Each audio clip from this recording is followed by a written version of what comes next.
public sectors. It's not up to debate for the critically minded observer. Right leadership, however, does make a difference in navigating the challenges to deliver tangible results. I believe this afternoon's seminar, which is titled Results-Driven Public Sector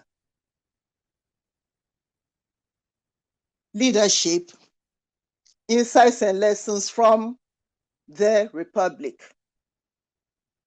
to be delivered, or let me say facilitated, by Dr. Antwi-Boasiako, will present us with actionable lessons on how focused, purposive leadership can achieve valuable results in spite of limited resources, bureaucratic bottlenecks, and what have you. I normally like to keep my opening address very short so as to enable the speaker to have a lot more time to deliver. And so while thanking Doc for taking this seminar for us this afternoon, I will quickly call upon Mrs. Sarah Mankra to introduce our distinguished presenter for today's seminar. And I thank you all for being present for the seminar. Let's all learn together. Thank you. Thank you very much, Madam President. I stand on existing protocols. Ladies and gentlemen, it's my distinguished pleasure to introduce to you the speaker, Dr. Antwi-Boasiako, one of Africa's foremost cybersecurity experts, digital forensics specialists, and institutional builders. Dr. Antwi-Boasiako has spent over 15 years at the forefront of cybersecurity development across Africa, shaping policy, strengthening institutions, and advancing cyber resilience in both the public and private sectors. He is a founder and executive chairman of the E-Crime Bureau, the first cybersecurity and digital forensics firm in West Africa, with a dedicated forensic laboratory supporting law enforcement agencies and organizations across the continent. He served as Ghana's National Cyber Security Advisor and subsequently became the first Director General of the Cybersecurity Authority, where he played a pivotal role in transforming Ghana into a global cybersecurity role model. Under his leadership, Ghana achieved remarkable progress in international cybersecurity rankings and established a robust legal and regulatory framework, including the implementation of the Cybersecurity Act and the development of Ghana's national cybersecurity policy and strategy. Dr. Antwi-Boasiako has represented Ghana and Africa on numerous international platforms, working with organizations such as the United Nations, World Bank, International Telecommunication Union, World Economic Forum, and the Council of Europe. He has also contributed significantly to international cybercrime conventions and digital safety initiatives. An accomplished academic and author, he holds a PhD from the University of Pretoria and has published extensively on cybersecurity, cybercrime, data protection, and digital forensics. He is also the author of 2 notable books on national cybersecurity development and Ghana's cybersecurity transformation journey. Beyond his professional achievements, he is passionate about social impact and education, serving as the founder of the Education for Development Foundation, which supports underprivileged children in Ghana. Ladies and gentlemen, please join me to welcome Dr. Albert Antwi-Boasiako. Doctor, you have the microphone. Very well. A pleasant afternoon to all of you. I believe I can be heard. Maybe. Yes, sir, you can be heard, sir. Very well, Madam Celestia. Madam President, Mrs. Mary Asari-Yeboah, and the Council I think I can only appreciate you for the opportunity and the platform you've created to humbly share my experiences with experienced directors, which you have brought together. I really appreciate it. But also, before then, I think I would like to extend appreciation to the people who gave me opportunity to serve in public sector. I think one lesson I learned is the fact that you can become a CEO of a private sector overnight. You set up a firm, a limited liability company, you create your core card, and you are a CEO. But it takes opportunity, it takes grace, it takes recommendation, it takes hard work, even for you to be considered to serve in a public sector leadership. And if I was fortunate among the 33 million people to have been recommended to serve in the public sector, I think I'm quite grateful to people like Madame Antwi-Boasiako, who also serve as my boss in delivering the mandate that was assigned to me. But not just the only person. And at this point, Madam President permits me to also pay homage to some departed souls. I've kept it, and I wrote in this book, the very person who taught me public sector. He taught me how to write a memo was Issa Wawai, the former chief director of the Ministry of Communications. May his soul rest in perfect peace. Equally, also to appreciate the departed Dr. Omani Boama. I returned to Ghana at the time he was serving as a Minister for Communications during the first term of His Excellency, the current President of the Republic. At the time I was in the private sector, it was Honorable Omani Boama who inaugurated my board, E-Crime Bureau, and we remained friends till the last day. He gave me opportunity by endorsing the work I was doing in the private sector. And I think I'm quite grateful. But beyond that, the story I'm going to share with you is a story of the collective. It's a story that many people, I believe some of them are even on this call, have contributed, both private sector and public sector. It is also a story that people had already built something before I continue. And even though we hear Ghana's modest achievement in cybersecurity, I think it's a reflection of the collective work built over a period of time. I was possibly fortunate to basically have the right political environment, the right support to be able to lead a team of hardworking men and women to achieve something tangible for our dear country. So these are the initial comments that I would like to share. Now, the purpose of this, the next 30, 35 minutes is basically to share a story. I don't think I'm calling.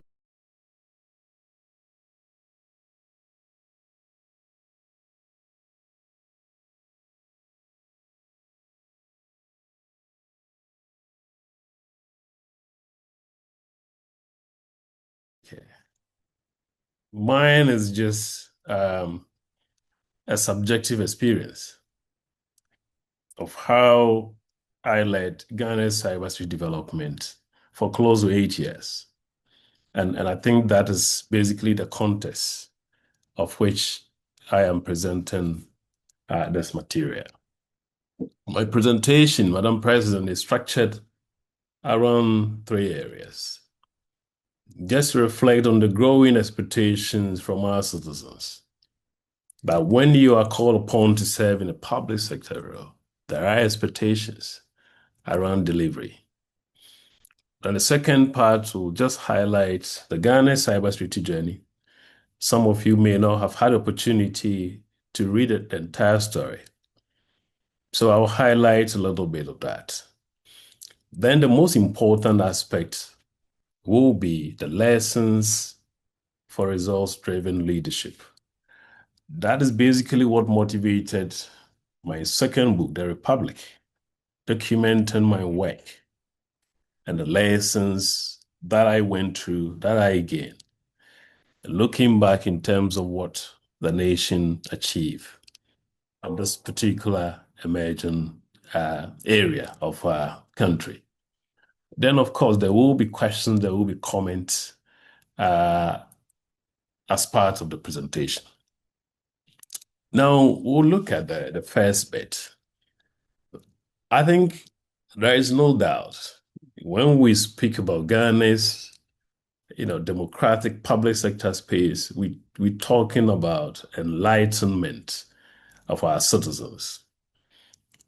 This enlightenment, this political, economic awareness of our citizens is very much correlated to growing expectations that they have on public sector office holders, not just political appointees,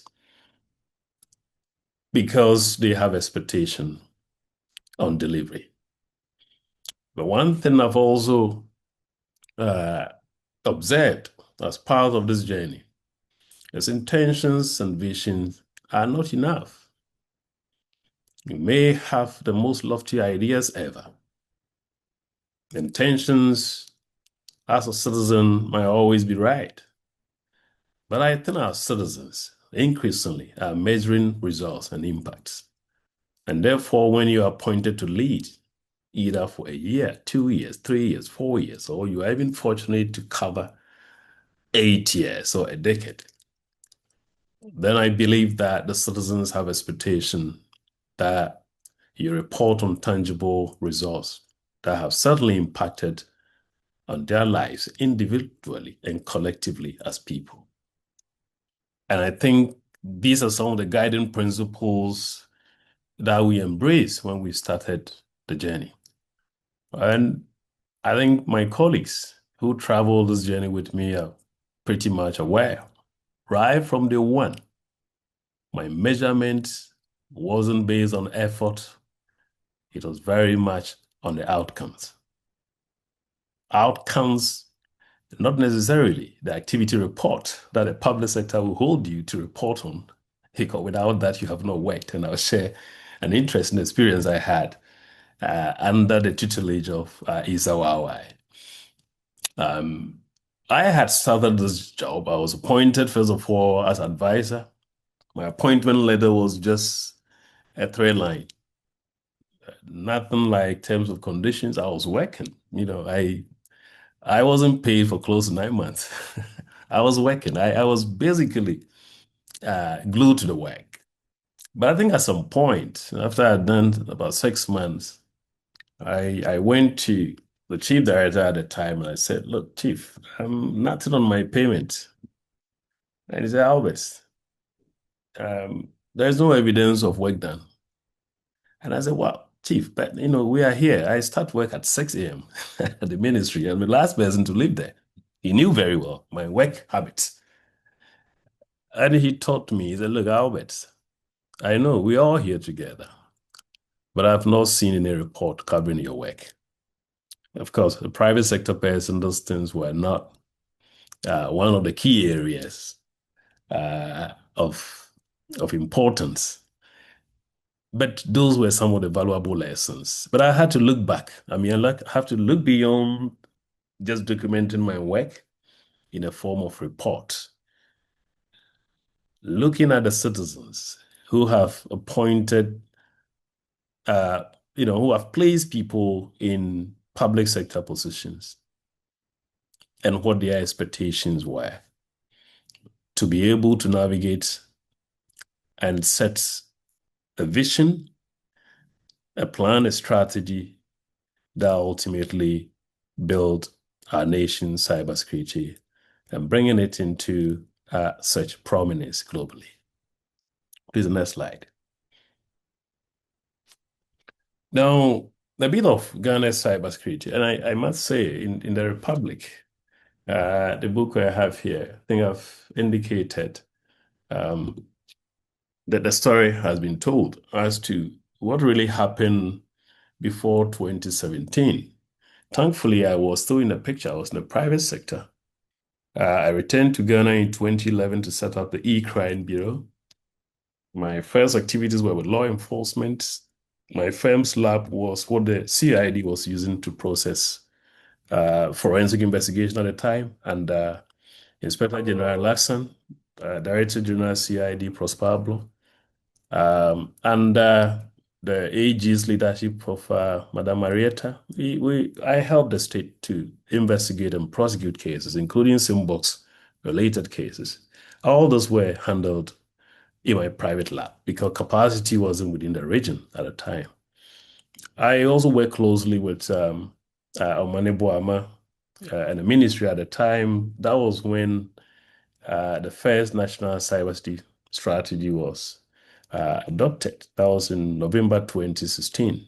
So from 2011 to 2016, I was actively in the private sector supporting the state on cybersecurity development, cybercrime investigations, and digital forensics at the time. So I was not only observer of what was happening within government, but I was also contributing from the private sector perspective. Okay, please. Now, I got into the picture.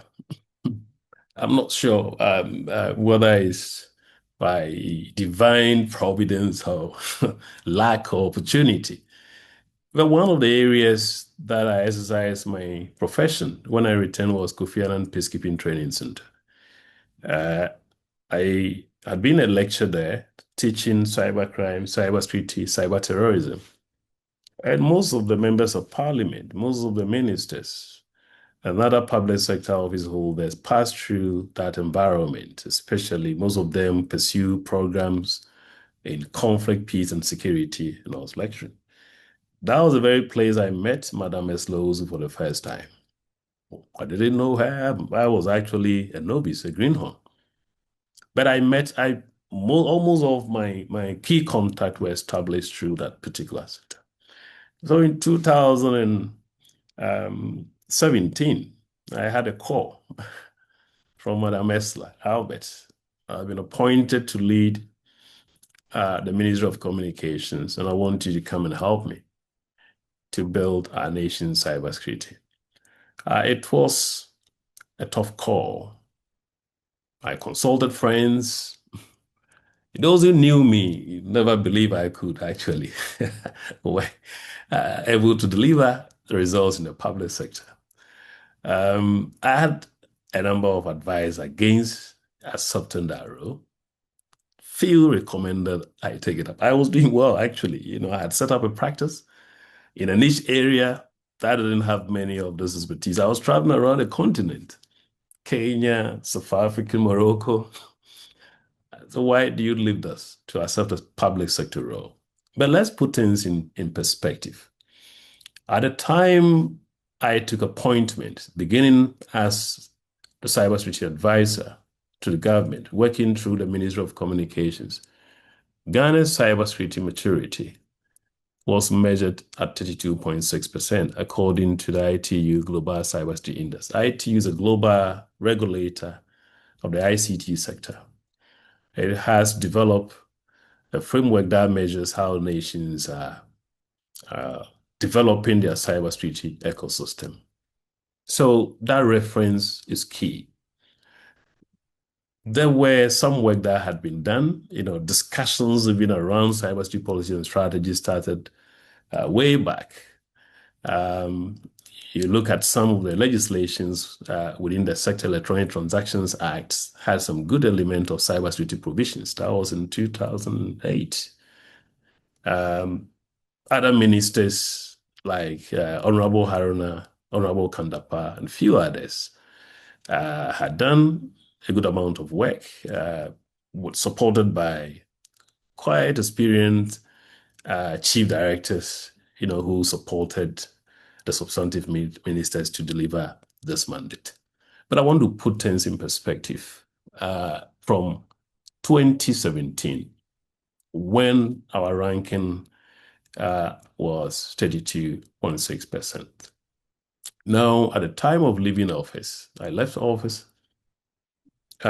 first quarter of 2025. But Ghana's cybersecurity had progressed to 99.27%, with Ghana designated by ITU as a Tier 1 role model country. Now there are 5 levels, Tier 1 down to Tier 5. Now, Tier 1 is basically among the elite countries. The US, Singapore, Israel are in the category of Tier 1. The Tier 5 are really below. In Africa, there are only 5 countries in Tier 1. But in Ghana's point, 99.27 is basically second to, I believe, Mauritius. Mauritius is one forward country. Admire them, actually, their leadership focus in this particular area. But again, this was a long journey. And I must say to directors, it was a journey of collective. I was fortunate to have had cross-political support in this endeavor. And I think the records are there in terms of how, during my tenure, even the opposition embraced cybersecurity discussions, advocacy. And those things have taught me lessons. I think the politics, the division that we normally see openly, is underpinned by certain factors. Equally, I think leaders can also work. Leaders can be intentional to build consensus to get results if they do want to achieve results. I think I want to be very emphatic on this, my own experience here. Unfortunately, my agency is also a security sector agency. I had the privilege of serving within the nation's Joint Intelligence Committee of the National Security. And by that, I'm forbidden to speak about certain element, and I wouldn't be able to detail certain operational considerations. But I think I can be fair to make certain assertions as to how a nation can rise above political divisions to be able to work together to achieve some tangibles. But it's not just within the political space, also the private sector was another important dimension that supported us. I think if a government, if a leader, public sector leader is also intentional and want to genuinely engage with the private sector, with the civil society, with international communities, with clear terms of engagement, clear focus, clear anticipated outcomes, I think that can also achieve measurable results. So indeed, the evidence is there. Whenever we travel outside the country and we talk about cybersecurity, the world embraces us. They praises our work. But then I want to admit here again, as a technical lead of this effort, it was a collective success. It wasn't a success of NPP. It wasn't a success of Antwi-Boasiako. It was a success achieved by Ghanaians, supported by our international partners. I want to put this in point. But let's look at the most important information that I want to share here. Now, there was no way I would have been able to share these experiences with your members, Madam President, if I didn't have opportunity, to serve in the public sector.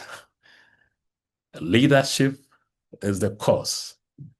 Everything else they say is a manifestation. And I've seen this firsthand.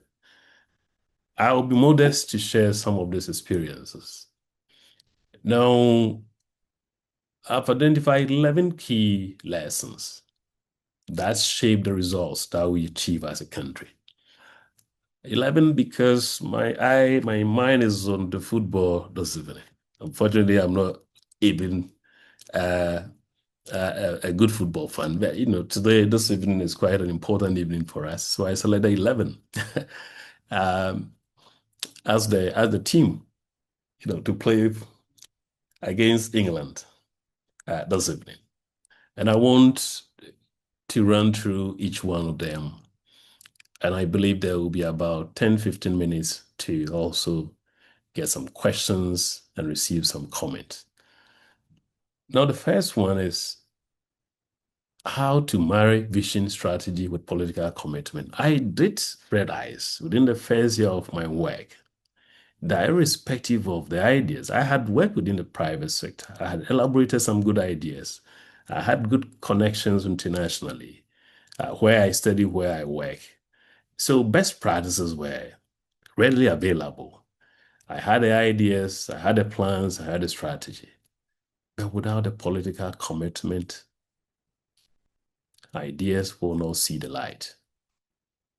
I think some people who are appointed to lead in public sector are unable to achieve results. They get frustrated sometimes. They think that they have those ideas, especially some of us who live abroad and came down, we thought that the moment you have the idea and suddenly that translates into tangibles.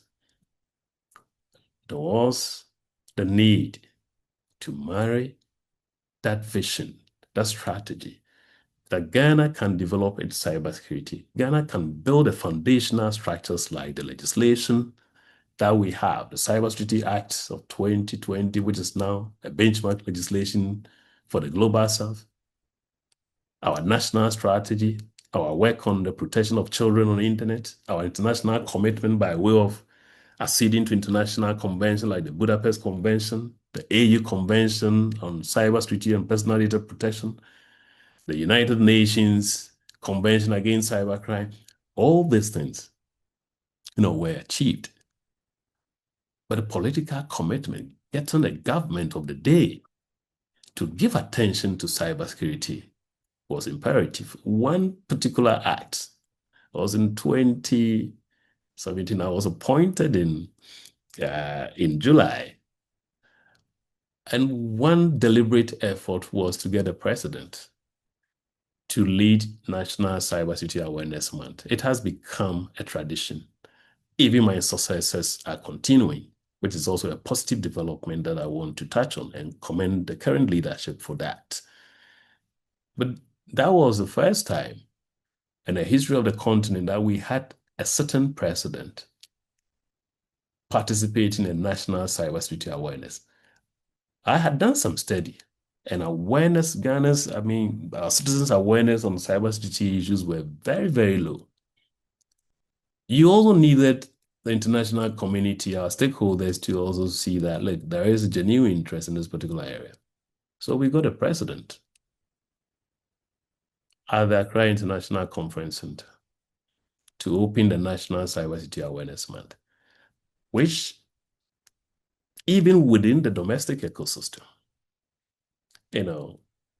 it sent a strong signal.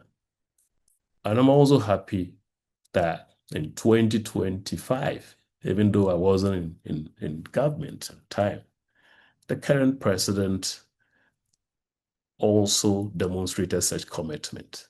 And for me, that is a signal that political commitment is inevitable if we can sustain the current level of cybersecurity development that we have shown to the world.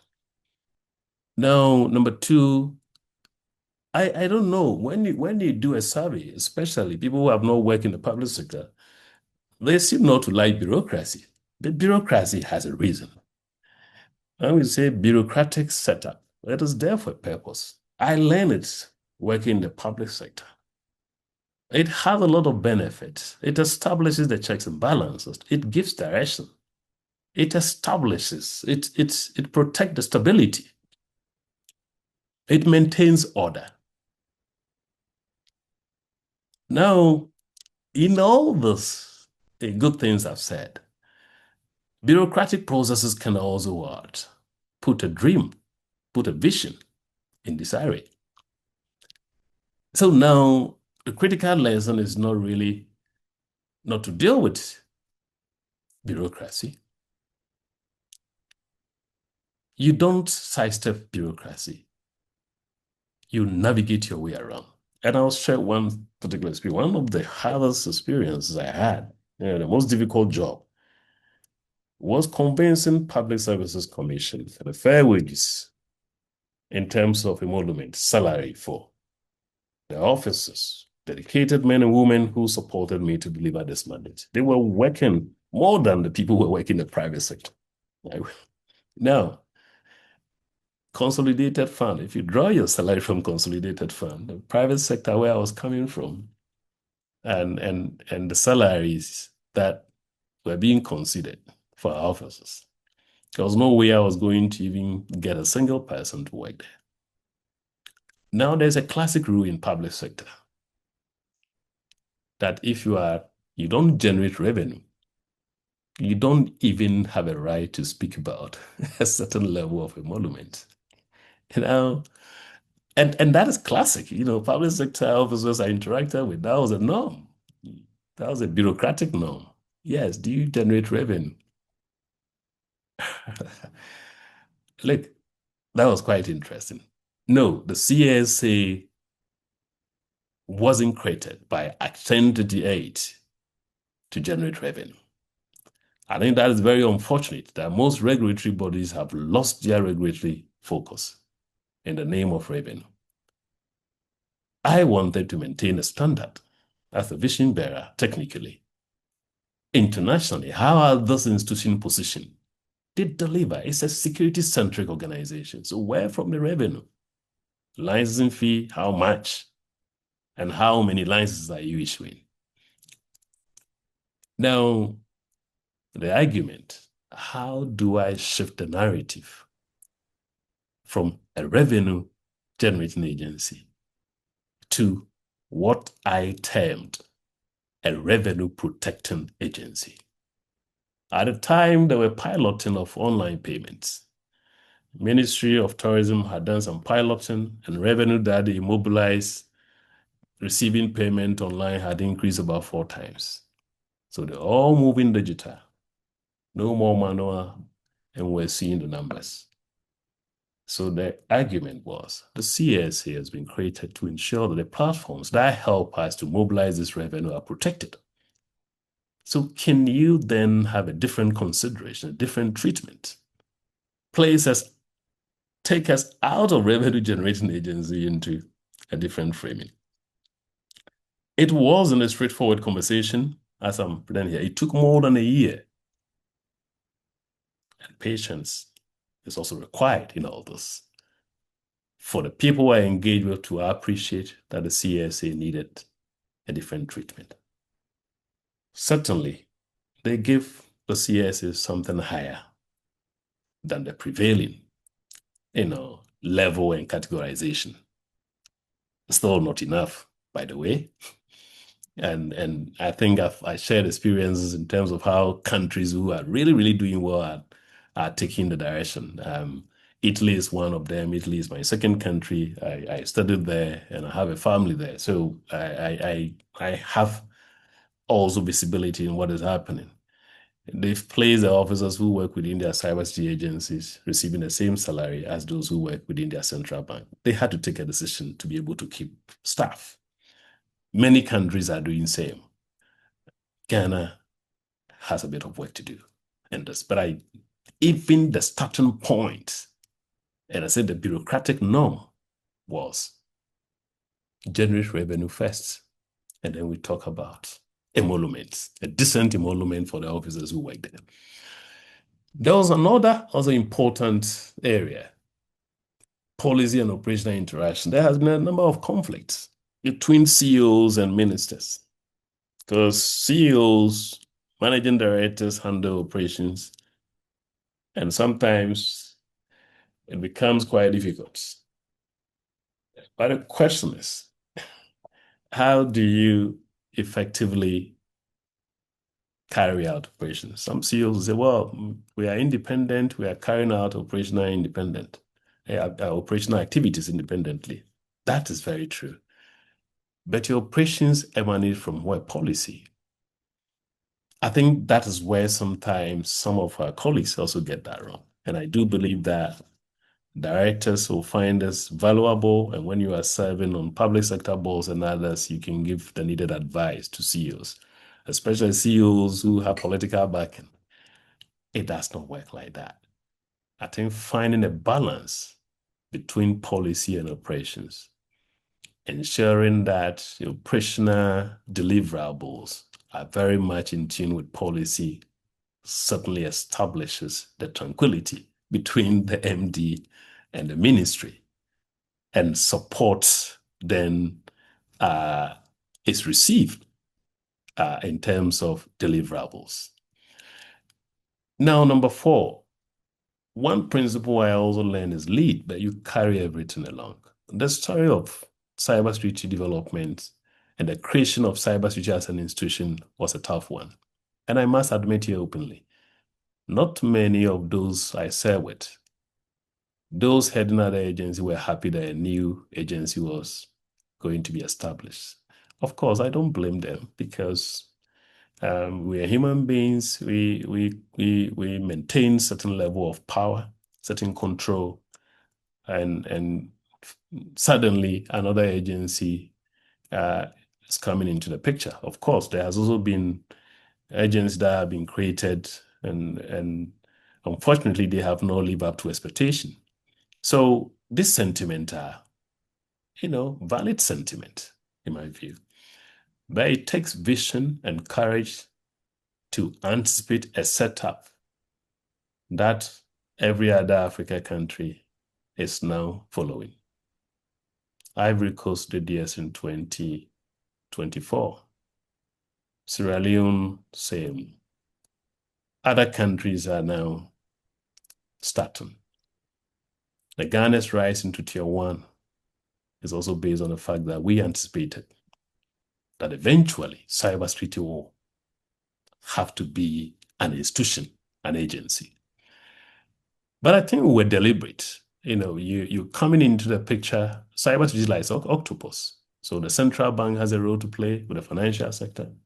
You have the National Communication Authority, the telecommunications sector, they have a role. The CID, law enforcement, IOCO, organized crime, the National Security Establishment in terms of intelligence, the private sector.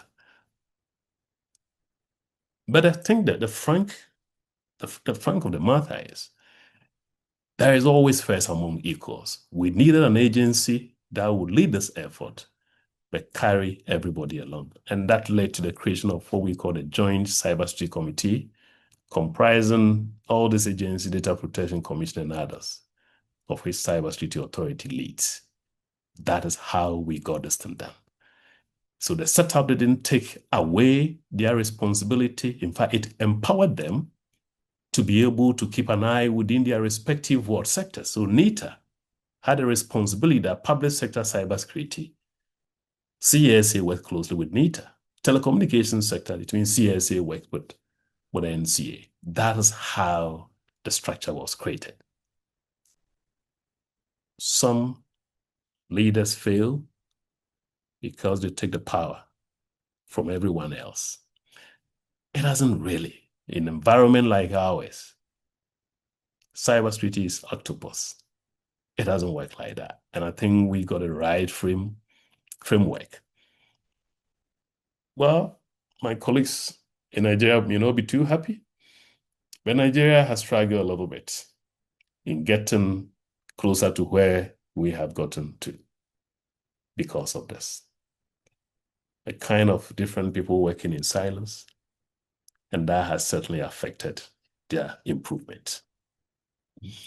Number 5, I think it's also important that as public sector leaders, we build institution systems rather than individuals. Unfortunately, it was quite clear that I knew I was going to exit public sector. I was there for a certain period of time. My boss knew that. My friends on the other side knew that Albert was there to deliver results. I had set up a private sector business that brought me back home. And certainly, I just needed to, conclude the mandates from the core I received from Madame Eslows. and then get back to my private sector business, which I'm doing now. So it was important that we focus on institutional building. So the organogram, institutional culture, establishing institutional culture, building systems, building processes, technology infrastructure, those things were considered. Indeed, the cybersecurity was built around 3 cultural dimensions: public sector dimension, security dimension, and the corporate dimension. And that helped me to attract some quite good caliber of expertise to support this mandate. As I speak, some of them are still working, supporting the current leadership and improving the nation's cybersecurity response. And that's typical of institutional building. The last few pointers, and then I'll conclude for the coming questions. One of the biggest things I also faced was dealing with a culture of disbelief and the mindset of our citizens. I'm not sure. I do believe, directors, you may have faced one, but the biggest challenge, if you ask me, wasn't even financial. But when we started building a vision, building system, I remember when I started introducing the license and accreditation system for cybersecurity service providers. Globally, only Singapore has started this. Many people said, look, if UK hasn't done that, if Israel hasn't done that, Ghana, we are joking. I must say the records are there. The United Kingdom, UK government wrote to us to learn from how Ghana was accrediting its cybersecurity professionals. The records are there. Because before the war, in my international interactions, I met with the Ukrainians. The Ukrainians approached me and said, look, Albert, we like the way you have structured your awareness creation framework. The awareness creation was based on specific pillars: children, public, government, private sector. And they wanted to visit Ghana to learn from that. In one of the public interactions, when I announced it, look, disbelief in people's faces. It will never. How come Ukraine come and learn from it? So when the UK government request came in, I said, I'm going to keep this because my citizens likely not. We had introduced a system that only Singapore had done. And I thanked them. They opened up. I visited Singapore, the head of their cybersecurity agency. We developed friendship. In fact, their stakeholder engagement notes and report, he shared them. David Cole was such a great man working together. And we studied and modeled that within the Ghanaian context. As I speak, a number of countries. I was in Ivory Coast 2 months ago. Ivory Coast is starting to do accreditation.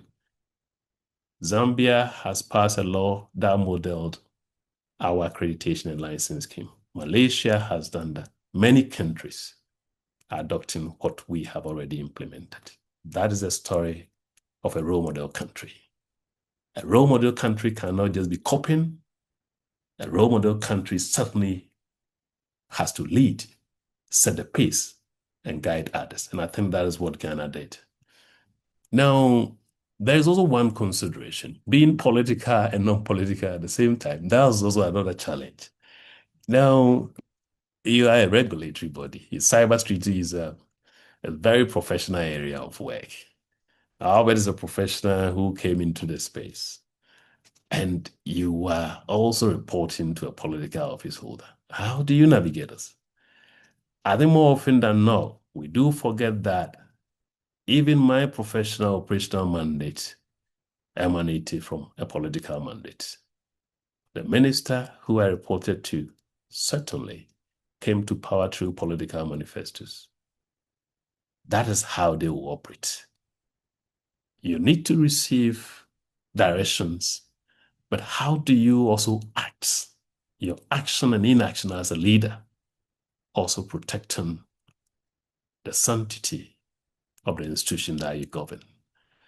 I think here I want to thank Madam Eslosu because in the book I mentioned, I had to terminate someone who gave excuse for non-delivery of his work. And the feedback he gave was he was campaigning for a certain general secretary.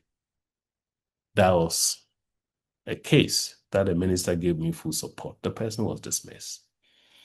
I think we're able to manage this process in a manner that will still guarantee the political establishment their interests and also protect the dignity, the sanctity of a regulatory body. But I think number 8 is a rule that most people are aware, even the corporate. Do not outshine the master. I think it's one of the lessons.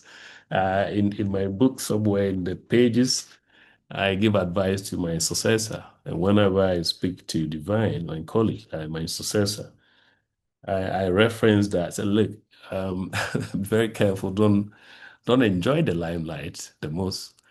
The limelight belongs to the political office holders, political appointees, the ministers, because they are going for the election.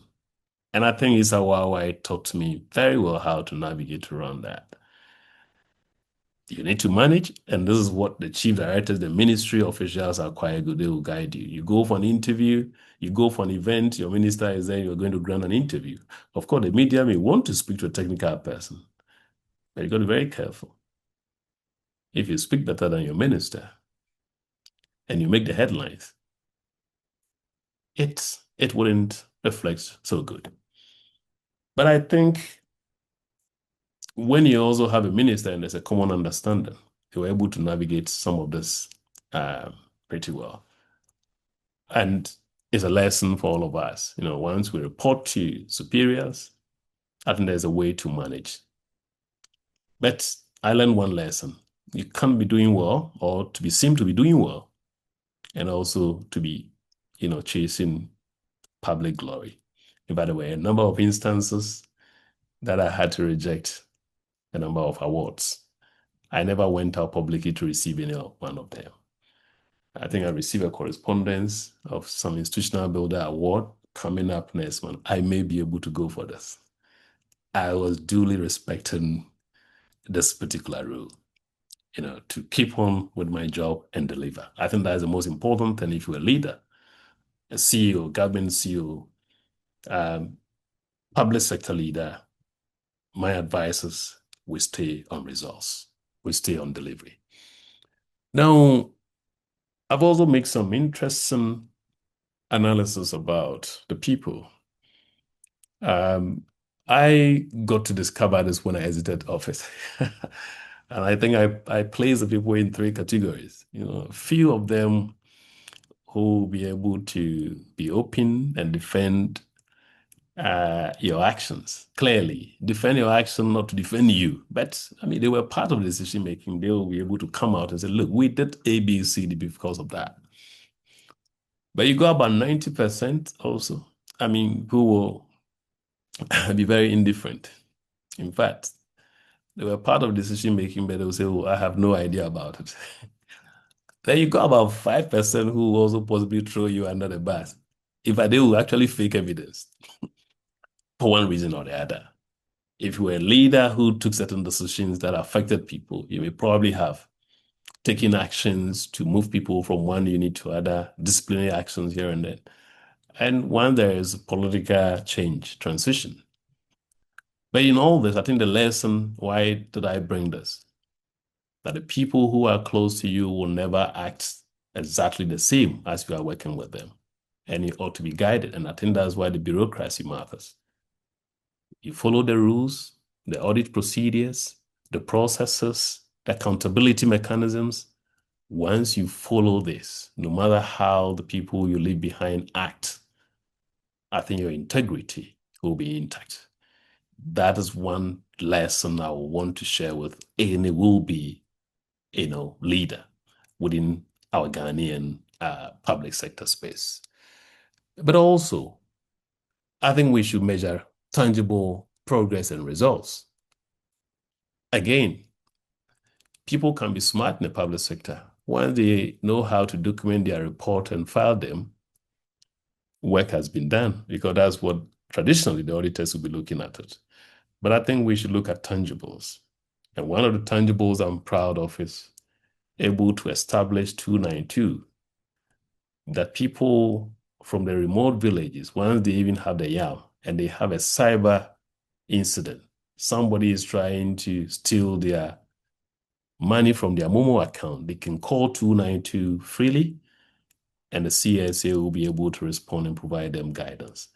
There's a true sense of public service, not just protecting critical information infrastructures alone, not just the big conferences, but also the ordinary citizen. The ordinary person who earns, let's say, 500,000 Ghana cedis, but if that person is not protected, Momo fraudsters will take their money. This is truly, for personally, that was one of the interventions that I look back and say, look, this is public service, because they are also Ghanaians and they need to be covered. If we are claiming that we have implemented certain measures, it means it also needs to benefit them. But above all, I think one lesson, one principle is certainly the political office holders are interested in now, because they are looking at the next election. Don't blame them. That is the nature of our democratic structuring. That is how it is. But as a public sector leader, a Ghanaian, whilst you are serving the moment, I think you should also look at building the future. And I think that is what really laid the foundation of our republic being designated as a role model country. Madam President, I thank you.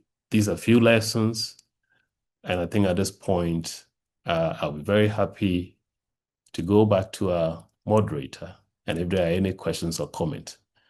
I know the time is not enough, but I do believe I've been able to, in a humble manner, share the little experiences that I gathered with my seniors and the very people who are in directorship positions. And I'm very much happy to hear any comment or questions. I thank you once again. Thank you so much, Doctor, for this insightful presentation, sharing your experience from both the public and the private sector. We really appreciate you. We've come by the time the Q&A session. Madam President, please, with your permission, would you like us to take 5 minutes of extra time to ask questions? Please, by all means, go ahead. Thank you, Madam President. So please, the floor is open for questions. So please, if you have a question, just raise your hand with the reaction button, and we'll call you to ask your question. And if you can't speak, leave it in the chat. All right, so we have the hand of Mr. Thomas Kwesi Eso. So please go for it. Yeah, thank you very much, and good afternoon to everyone. Thank you, Doc, for this insightful presentation. I must say that I really enjoyed this journey, and then I think you are a great statesman, and we should accord you that title. So my question, one thing that hit me most was when you said there's advantage in bureaucracy. But that really hit me a lot, because in all the textbooks that we read from school, bureaucracy is one of the advantages that you find in anything, governance, administration, and etc. And now you are telling us there's an advantage in it. Can you please give us some of the advantages for the records? Because I think it's the first time that I'm hearing that bureaucracy can be advantageous. Thank you very much. Thank you so much, sir. Doc, please, would you like to take 2 questions before you answer, or you want to take one after the other? Madam Moderator, I'll go by your directions, please. Take care. All right, thank you. So we have another hand. I think we'll take 2. Mr. Isaac Ajimboni. Thank you very much, Celeste, for the opportunity. Thank you, Madam President, for organizing this forum. And Doc, you've done a very good delivery. And my question is on governance.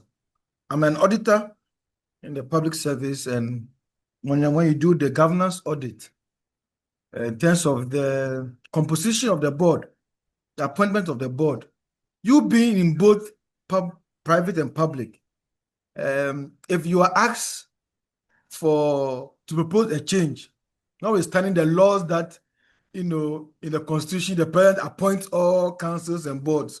What change, or what would you put across as a change in the governance structure in terms of board composition for the public sector? Thank you. All right, Madam Moderator, I believe I can pick this up. Yes, sir. Please go ahead, sir. Thank you very much. So Ike, I'll touch on yours. And I make this submission from a very subjective and humble positioning. I'm from a technical background, and I've seen first-hand experience that the people who have technical knowledge, insights, bring to bear a number of positive development that certainly support progress and tangible deliverables. I will always recommend that. And again, speaking objectively, the political representations on boards should be as minimal as possible. Indeed, I think my governance reflections in the book goes beyond that. I had opportunity to reflect on the public sector, PSC, and the fact that there were all this ruling about once you go through PSC, you cannot be removed and others. And I'm raising some questions. So imagine I am currently I am the General Secretary of a political party, actively, political animal. My party wins power, and I'm appointed as a Director General of a state institution. And I think the law expects that such a person should be kept by the incoming government. I mean, how realistic is this? There are difficulties around the broader governance framework and appointment, including the membership of the board and others. And I had even made a point clearly, institutions like CSA and others. And this is really, I'm wearing my academic hat. Look, you put those things in advertisement. You need a Director General, competitive bidding, select 3. You go through the process. Once is selected, KPIs are given with a certain limited term, maybe 5-term renewable only once, and you're gone. Really, if you can, in 10 years, you can show still measurable results. And I think it will give people that focus to deliver something tangible. So in terms of board, my view is we should, as much as possible, incorporate technical people into the structure, minimize the political representation. And I think we can bring some progress qualitatively to our governance structure of the country. But again, I'm making a very academic recommendation. Now, Sir Thomas, I think you also raised a point as to the bureaucracy. And I think I made a point that I had a different view as well. Public sector, and you look at them and say, look, these guys are just delaying your work. but it's not really. I think one point is the control of public resources. They play a role.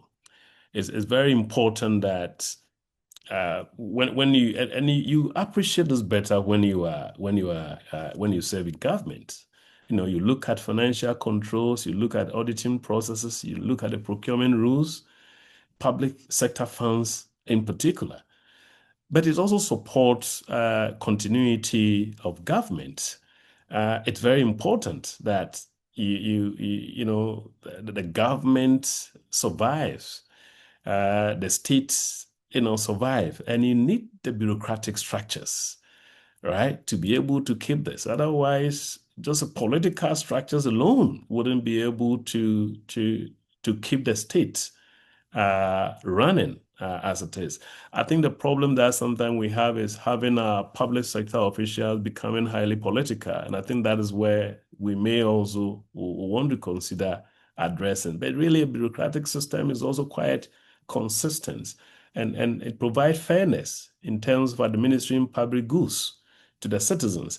So we may not, because of how people are aligned and others, we are unable to see the clear lines between a public sector officer exercising a mandate, devoid of the political objectives, and representations. I think that is where the problems are. But we do need a public sector that is strong, that is focused, that is professional, that is independent, to be able to ensure that they hold the republic, actually, not the political appointees. And I think we should be able to protect such establishments and possibly improve their professional posturing. Thank you. Thank you so much, Doc. Please, we have the hand of Madam President up. Madam President, please, your hand is up. Thank you, Celestia. Thank you, Doc. I just wanted to add just a little bit to what you have shared, and to say that current knowledge actually has revised that old story of bureaucracy being a negative thing. And so maybe all of us may have to go back and revise that old knowledge. There are very good things concerning bureaucracy. Is the operation, and sometimes by certain individuals that give it that negative image. But Doc, you said it, bureaucracy is good because it regulates the way things ought to be done properly. Thank you. Thank you so much, Madam President, for that add-on. So there's a comment in the chat box, Mr. Nelson Amaglo, you want to find out whether the slides or the recordings will be shared. So the IoD standard is that the recording is shared on the platforms. So by close of day Thursday, the recording will be shared on the platforms and sent to the email. So everyone who have registered will have the recording sent to your email so that you can reflect on the learnings from this session. We've gone beyond our 5 minutes, but let me just give last opportunity to Mr. John Esuma to ask his last question. Then we'll bring the session to a close with a closing remark. Mr. Esuma. Hello, good afternoon, good afternoon to all colleagues. Mine is not really a question. I want to acknowledge my senior brother and Dr. Antwi-Boasiako.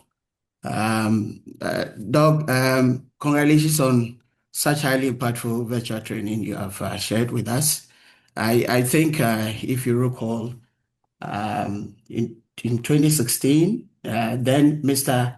Albert Antwi-Boasiako was the first to grace our DG's forum sharing on e-crimes and risk at the NCA, long before, I think, later in your public service, you came into the NCA building to lead the cybersecurity efforts. So for some of us, we know how impressive your work and public service has been.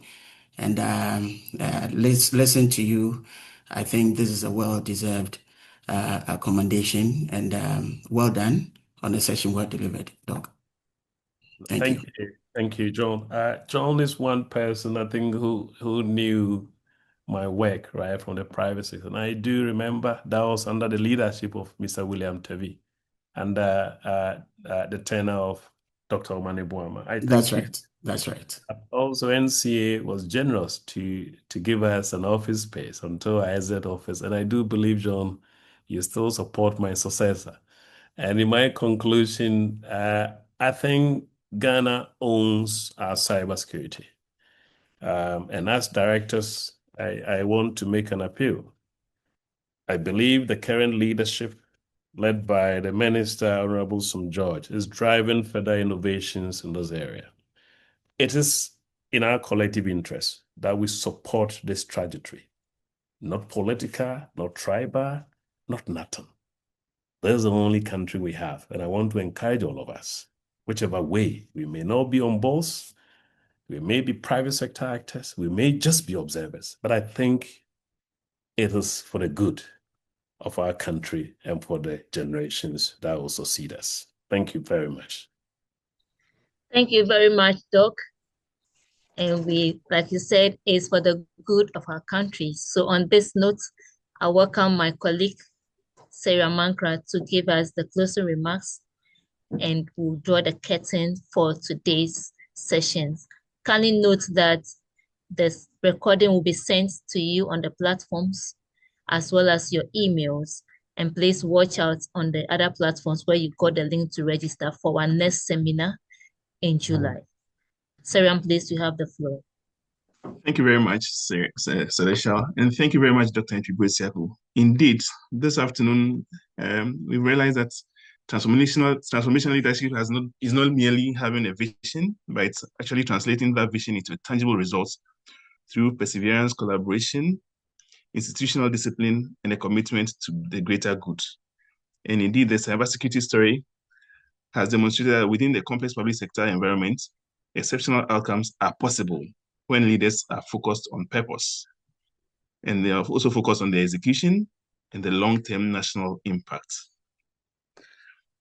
Again, you have indicated to us that it's important how we navigate the bureaucracy, how we build effective institutions, engaging diverse stakeholders, and creating systems that will endure beyond individual leaders. And these lessons are not only relevant to the public sector, but also to directors and leaders in all professional spheres of endeavor. Indeed, we are continually reminded that effective leadership and sound governance are inseparable. And institutions must be built by leaders who inspire trust, hold accountability, and remain committed to delivering meaningful outcomes for the people that we serve. I encourage all of us that we apply what we've learned today in our daily activities as leaders to ensure that Ghana is a better place and we leave a legacy for generations to come. On behalf of the Institute, we thank you for this wonderful presentation, and we thank you all for joining as well, and wish you all a pleasant afternoon as we exit this call. Let's all go with our patriotic hearts and support the Black Stars to win victory. Have a good afternoon, and thank you all. Thank you so much, Good Seriam. afternoon. Thank you. Thank you. Thank And you thank so you, much. Doc. Thank you all very much. Thank you very much,